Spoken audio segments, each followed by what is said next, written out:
चलिए एक बार फिर से आप सबको खुदावंद यीशु मसीह के पाक और मुबारक नाम में बहुत बहुत सलाम। जय मसीह की, प्रेज़ द लॉर्ड। तो अभी हमने जो हिस्सा पढ़ा पुराने अहदनामे में से उत्पत्ति की किताब और उसका दूसरा अध्याय और उसकी 15 आयत से लेकर के 17 आयत तक, book of genesis chapter 2 and versus 15 through 17। तो यहाँ पर हम क्या देख रहे हैं? परमेश्वर ने इंसान को बनाया। खुदा ने इंसान को जब बनाया,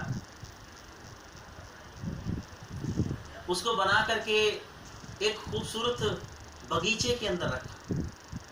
पूरी कायनात बनाई परमेश्वर ने, पूरी दुनिया बनाई, पूरा संसार बनाया, पूरी सृष्टि रची। और उस सृष्टि के अंदर आखिर में उसने इंसान को बनाया। और इंसान को बना करके उसने क्या किया? उस सृष्टि में, उस पृथ्वी के ऊपर, उस कायनात के अंदर एक प्यारा सा उसके लिए एक घर बनाया, जिसे बागे अदन कहते हैं, या अंग्रेजी में garden of Eden. Garden of Eden एक प्यारा सा घर, एक बगीचे के रूप में बनाया। और उसमें हर तरह का फल था उस इंसान के, कि इंसान को कोई तकलीफ ना हो। उसकी ज़रूरत की हर चीज़ वहाँ पर जो है मुहैया करवाई गई परमेश्वर की ओर से। और परमेश्वर ने उस बाग के अंदर उसको रखा और कहा कि अब तू इस बाग के अंदर रह, जो भी फल तुझे अच्छा लगता है उसको खा, सब तेरे लिए है। और इस बाग की रक्षा कर, इस बाग की रक्षा कर, इसमें आराम से रह, और जो तेरा दिल करता वो खा, सब तेरा है। और खुदा ने एक बात बोली कि जो तेरा दिल करे वो खा, लेकिन इसके साथ एक आज्ञा थी कि तू इस बाग पे रह, इस सृष्टि में रह, इस पृथ्वी पर रह, आनंद के साथ रह, बेखौफ रह, लेकिन याद रखना खुदा की आज्ञा में होकर के रहना, परमेश्वर के हुक्म में होकर रहना, उसके वचन में रहना, और बेखटके जी, टेंशन फ्री होकर के अपनी लाइफ को जो है तो जी। कोई दिक्कत नहीं, मैं तेरे साथ हूं, मैं तेरे साथ हूं। और अगर हम उत्पत्ति की किताब 3 अध्याय पढ़ें तो 8वीं आयत के अंदर क्या लिखा है? परमेश्वर क्या कहता है? उत्पत्ति 3 और उसका 8वीं आयत। तब यहोवा परमेश्वर जो दिन के ठंडे समय वाटिका में फिरता था का शब्द उनको सुनाई दिया। टेंशन फ्री होकर के तू जी, अपनी लाइफ को एंजॉय कर, बस मेरी आज्ञा में होके जीना, मेरे हुक्म को मानना, मेरे हुक्म को मानोगे, एंजॉय करोगे लाइफ, मेरे हुक्म में होकर के रहना बस। और याद रखो, मेरे हुक्म में होकर के रहोगे तो एंजॉय करोगे लाइफ को, और मैं हमेशा तुम्हारे साथ रहूंगा। और परमेश्वर हर रोज उसके साथ संगति करने के लिए दिन के ठंडे समय आता है, इंसान के साथ फेलोशिप करने के लिए आता है, संगति करने के लिए आता है। क्योंकि इंसान जो है उसके हुक्म में है ना, उसके ताबे में। जैसे ही आदम और हव्वा ने, हम इंसानों ने परमेश्वर का हुक्म तोड़ दिया, उसके हुक्म में रहना छोड़ दिया, उसके कहे अनुसार जीना छोड़ दिया,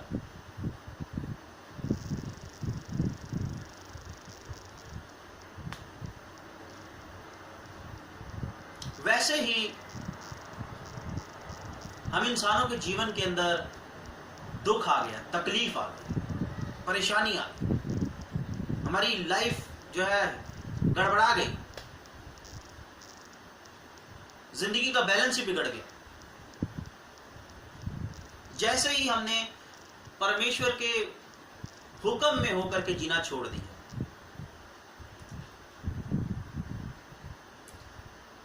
उत्पत्ति की किताब उसका 3 अध्याय और उसकी 17 आयत के अंदर क्या लिखा हुआ है? 17 आयत से हम पढ़ते हैं। और आदम से उसने कहा, तूने जो अपनी पत्नी की बात सुनी और जिस वृक्ष के फल के विषय मैंने तुझे आज्ञा दी थी कि तू उसे ना खाना, उसको तूने खाया है, इसलिए भूमि तेरे कारण शापित है। तू उसकी उपज जीवन भर दुख के साथ खाया करेगा। अब तेरी लाइफ के अंदर दुख आ गया है, क्यों मालूम है? क्योंकि तूने खुदा की बात को छोड़ करके, खुदा के हुक्म को छोड़ करके तूने अपनी पत्नी के हुक्म को मान लिया, उसकी बात को माना। इसलिए अब तो इस पृथ्वी के ऊपर जितने भी दिन रहेगा तो दुख की रोटी खाएगा। दुख, चिंता, टेंशन, परेशानी, बर्डन,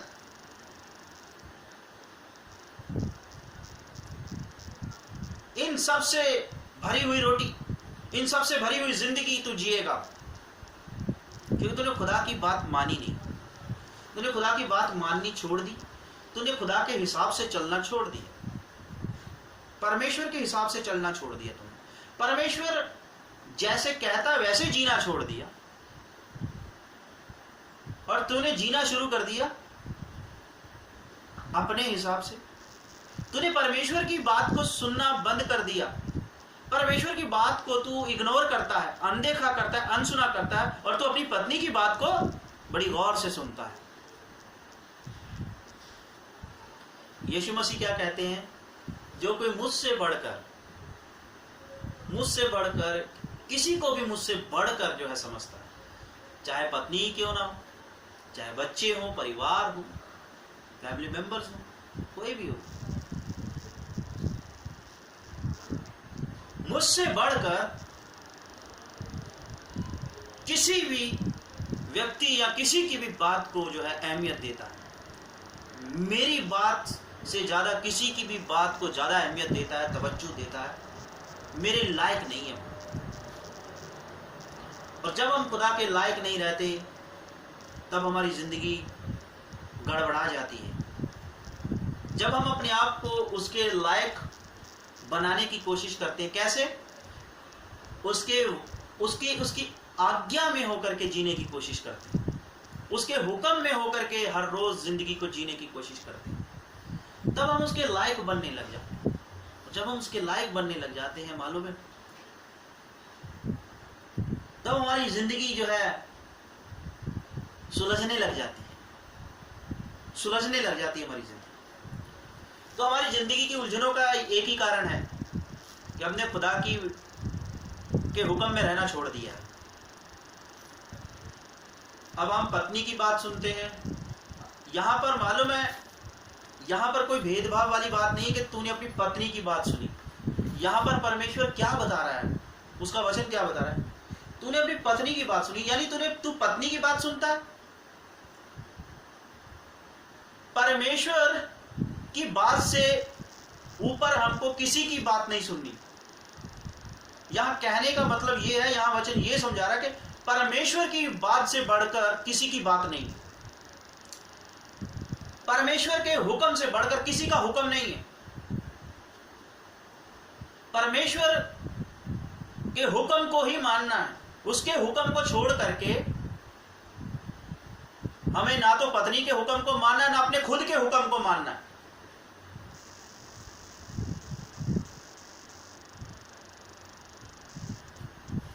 मतलब क्या है यहां पर? इस हिस्से का मतलब क्या है?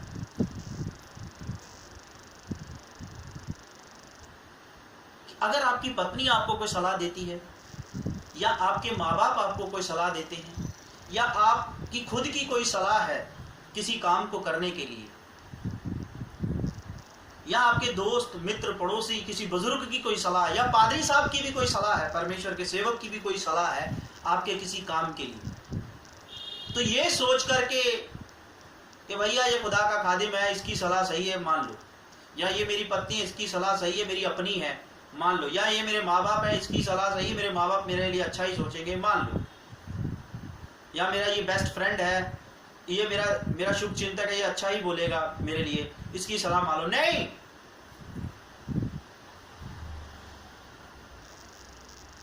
अक्सर हम यही सोच करते हैं अपनी लाइफ के अंदर, मेरी बीवी है, मेरे माँ बाप है, मेरा बेस्ट फ्रेंड है, ये बुजुर्ग है, ये खुदा का खादिम है, मान लो। सलाह सबकी सुनो, फिर उसको वचन से तोलो कि परमेश्वर के वचन के मुताबिक ये जो सलाह दे रहे क्या सही है? परमेश्वर का वचन क्या कहता है इन सलाहों के विषय में? मेरी पत्नी जो सलाह दे रही है क्या ये सही है परमेश्वर के वचन के मुताबिक, या मेरे माँ बाप जो सलाह दे रहे हैं मेरी बेहतरी के लिए, परमेश्वर का वचन क्या कहता है इस सलाह के बारे में? क्या हमें इस तरीके से अपने काम को करना है? अगर तो हमारे माँ बाप, हमारे बीवी, हमारे बुजुर्ग, परमेश्वर के सेवक, हमारे बेस्ट फ्रेंड, उनकी सलाह परमेश्वर के वचन के विरुद्ध है, परमेश्वर के कानून के खिलाफ है, या परमेश्वर की आज्ञा को क्रॉस करने के लिए कह रही है, तो भले परमेश्वर के सेवक हो, माँ बाप हो, पत्नी हो, चाहे हमारी खुद की सलाह हो, हमें उसको नहीं मानना। हमें बिल्कुल वचन के मुताबिक चलना, परमेश्वर के वचन के मुताबिक। यह है परमेश्वर के हुक्म में होकर के जीना। आदम से यही चीज यहां पर समझाई जा रही है कि तूने अपनी पत्नी की बात सुनी, परमेश्वर की बात से ज्यादा तूने पत्नी की बात को अहमियत दी, परमेश्वर की बात से ज्यादा तू अपने माँ बाप की बात को अहमियत देता है, परमेश्वर के वचन से ज्यादा तू जो है अपने दोस्त की सलाह को, परमेश्वर के वचन से ज्यादा तू अपने मित्रों की सलाह को। सुनो सबकी, लेकिन आखिर में दुआ करो और फिर परमेश्वर के वचन से जांचो, परखो परमेश्वर का वचन क्या कहता है, क्या हमें इस तरह से करना चाहिए ये काम अपनी जिंदगी के अंदर। वचन क्या कहता है, जैसा परमेश्वर का वचन कहता है हम वैसा अगर चलें, ये है परमेश्वर के हुक्म में होकर के चलना। और जब हम परमेश्वर के हुक्म में होकर के अपनी जिंदगी को चलाते हैं, अपनी जिंदगी के काम करते हैं, तो मालूम है हमारी जिंदगी की जो गुत्थियां हैं सुलझती हैं, उलझती नहीं। और आदम की जिंदगी की गुत्थी उलझ गई, वहीं से उलझ गई। हम इंसानों के जीवन की जो गुत्थी है ना, उसी दिन से उलझ गई थी जब हम इंसानों की बात को मानना शुरू किया। खुदा ने एक हुक्म दिया, उसने आज्ञा दी कि भैया मत खाना, इस पेड़ के फल को मत खाना, बाकी सारे पेड़ों के फल खाओ, इस पेड़ का फल मत खाना। लेकिन बीवी बोलती है अरे कुछ नहीं है, खा लो ना, अरे ये तो मेरी बीवी है है ना, मेरा बुरा थोड़ी ना सोचेगी। तो परमेश्वर हमारा दुश्मन है ना, उसकी क्या सुननी है, परमेश्वर से ज्यादा बड़ी बीवी है।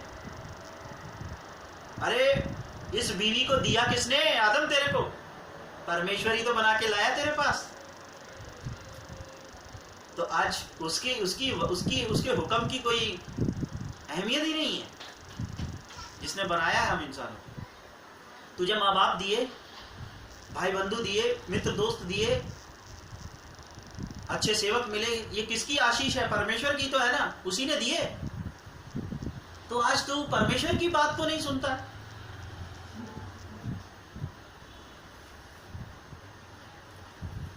मालूम है हमारे माँ बाप भी इंसान हैं, हमारी पत्नी भी इंसान है, हम भी इंसान हैं, खुदा के खादिम भी इंसान हैं, हमारे मित्र दोस्त भी इंसान हैं, बुजुर्ग लोग भी इंसान हैं, भले ही कितना तजर्बा हो। और इंसान कभी भी गलती कर सकता है, इंसान कभी भी गलत हो सकता है, लेकिन परमेश्वर कभी गलत नहीं होता। परमेश्वर के वायदे कभी गलत नहीं होते, परमेश्वर का हुक्म कभी गलत नहीं होता, कभी ठोकर नहीं हमें खाने देगा। चाहे कितने भी हमारे अजीज हैं, तजर्बेकार, लेकिन है तो इंसान है ना, क्यों भूल जाते हैं, मिट्टी के पुतले हैं, मिट्टी कभी भी ठोकर खा जाती है, मिट्टी कभी भी गलती कर जाती है। तो इसलिए वो मिट्टी जिसका भरोसा नहीं है कि वो कभी भी ठोकर खा सकती है, उसकी बात के ऊपर हमारा इतना यकीन कायम हो जाता है। लेकिन वो खुदा जिसका हुक्म कभी टलता नहीं है पूरा हुए बिना, उसके हुक्म के ऊपर हमारा 2 मिनट के अंदर विश्वास जो है कमजोर पड़ जाता है, और हम उसके हुक्म को जो है नजरअंदाज करके अपने अपनों की सलाहों को मान करके चलने लग जाते हैं। इसीलिए आज हमारे जीवन के अंदर दुख की रोटी है, इसीलिए आज हमारे जीवन के अंदर टेंशन, चिंता, परेशानी, तरह तरह की मुसीबतों की रोटी है। हमारा जीवन उलझनों से भरा हुआ है। क्यों भरा हुआ है? खुदा के हुक्म के अंदर रहना छोड़ दिया, खुदा के हुक्म के अंदर रहना छोड़ दिया। मैं एक एग्जांपल देता हूं। मैं एक जगह पर जो है किसी विश्वासी का फ्यूनरल देने के लिए गया। कोरोना का टाइम था। कोरोना काल के अंदर जो है एक विश्वासी की डेथ हो गई, और डेथ हो गई तो मैं प्रभु का सेवक, खुदा का खादिम, मुझे फ़ोन आया चर्च की जो है किसी कमेटी के बंदे का फ़ोन आया कि पास्टर जी, हमारी कलीसिया में फलाने बंदे की डेथ हो गई है कोरोना से, तो उनका जो बॉडी मिल गया है तो उनको कब्रिस्तान में है जो मिट्टी देना है, तो आप आ जाएंगे शाम तक। मैंने कहा जी मैं आ जाता हूँ। मैं गया, मिट्टी दे के आया। प्रभु के उस बंदे को मैं मिट्टी दे करके आया तो वो बुजुर्ग थी, बुजुर्ग लेडी थी। जैसे मैं आया तो काफ़ी अंधेरे का टाइम था। मेरे को जो है चर्च का एक बंदा क्या बोलता है, कहता पास्टर जी आप बाइक पर आए हो इतनी दूर से, 40-50 किलोमीटर से आए हो, तो आप ऐसा कीजिए पेट्रोल डलवा लीजिएगा। मैंने कहा नहीं नहीं इसकी क्या ज़रूरत है, कोई बात नहीं आप रखिए। नहीं नहीं पास्टर जी ये हमारा फ़र्ज है, ये जो हमें पूरा करना है, तो आप इसमें पेट्रोल डलवाइएगा। तो उन्होंने मेरे को दिया कुछ, तो मेरे पास जो है ना आज भी जो है वो नोट पड़ा हुआ था, 500 का नोट था, वो 500 रुपये का नोट था वो, तो वो पड़ा हुआ था ऐसे ही।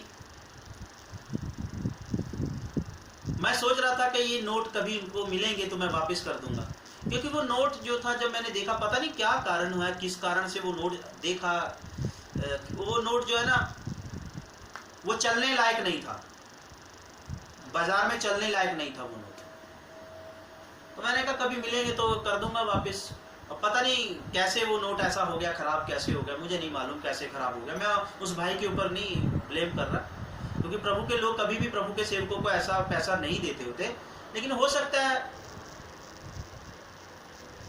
कि हो गया हो खराब, क्योंकि उन दिनों के अंदर जो है सैनिटाइजर वगैरह भी बहुत यूज़ किया जाता, कोरोना चल रहा था, बीच में कई बार सैनिटाइजर का वो इतना सा वो पाउच भी रख लेते थे।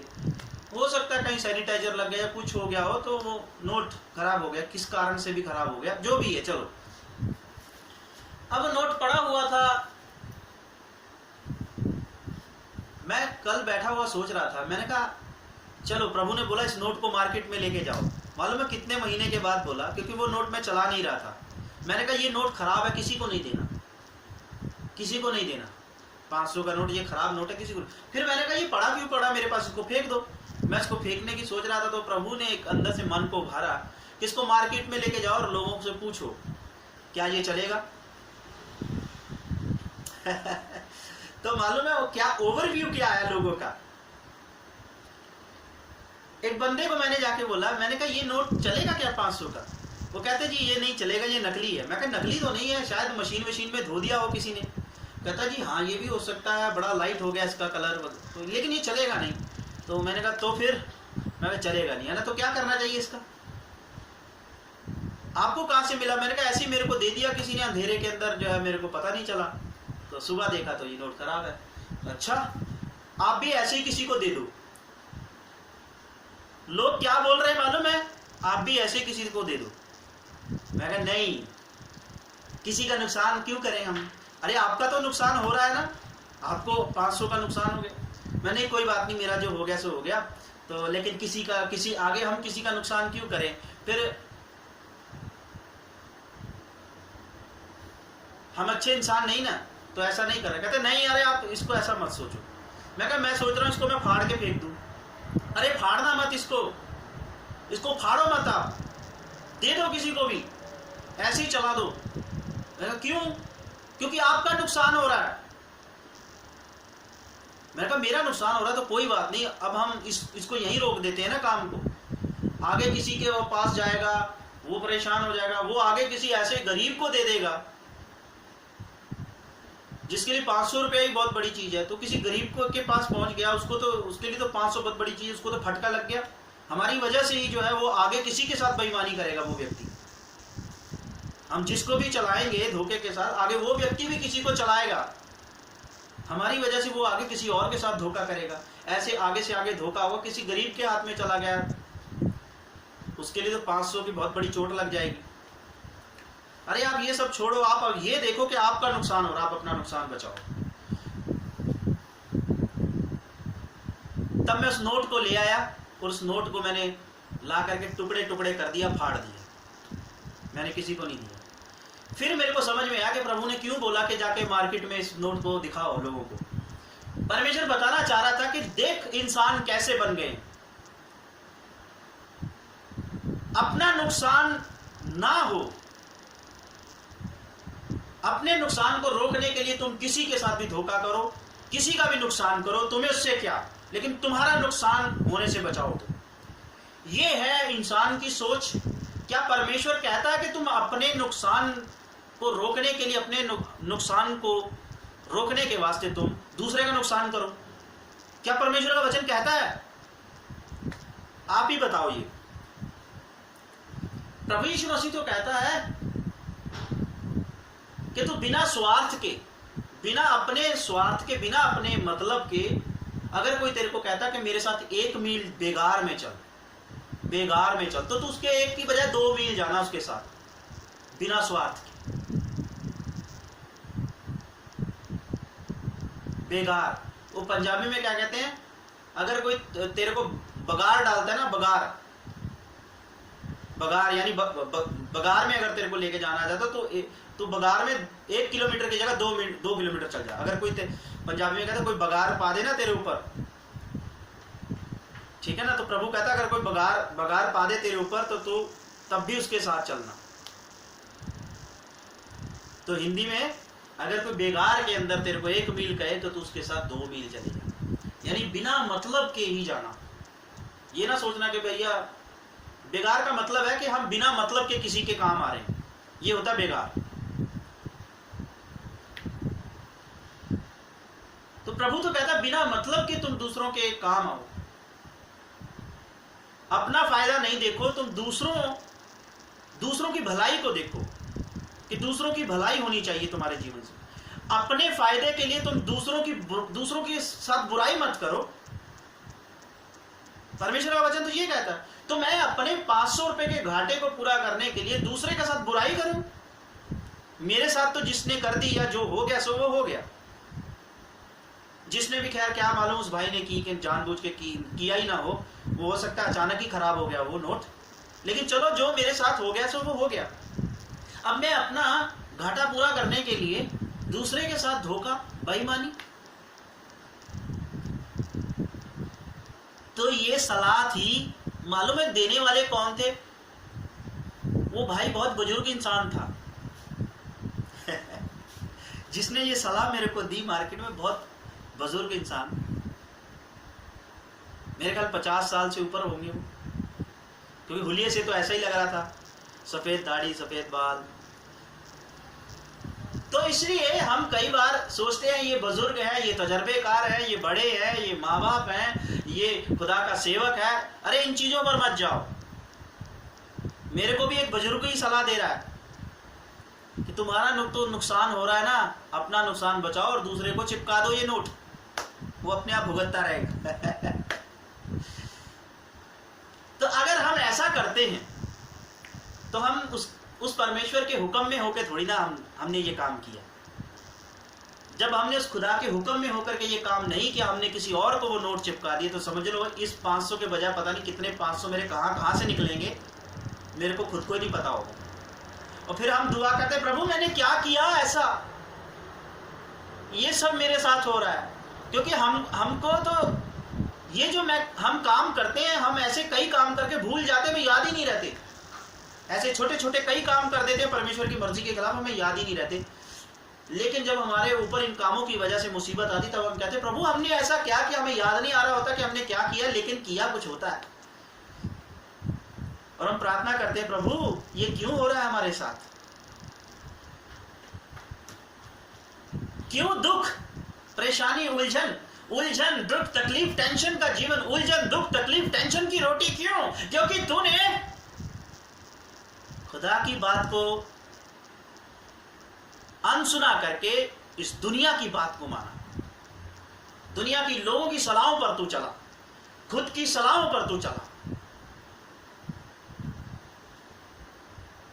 बीवी, माँ बाप, दोस्त, मित्र, खुदा के सेवक, उनकी सलाहों पर चला, तू परमेश्वर के वचन की सलाह पर नहीं चला, इसलिए अब दुख की रोटी खाता है, दुख का जीवन जीता है, उलझन में फंसा हुआ है।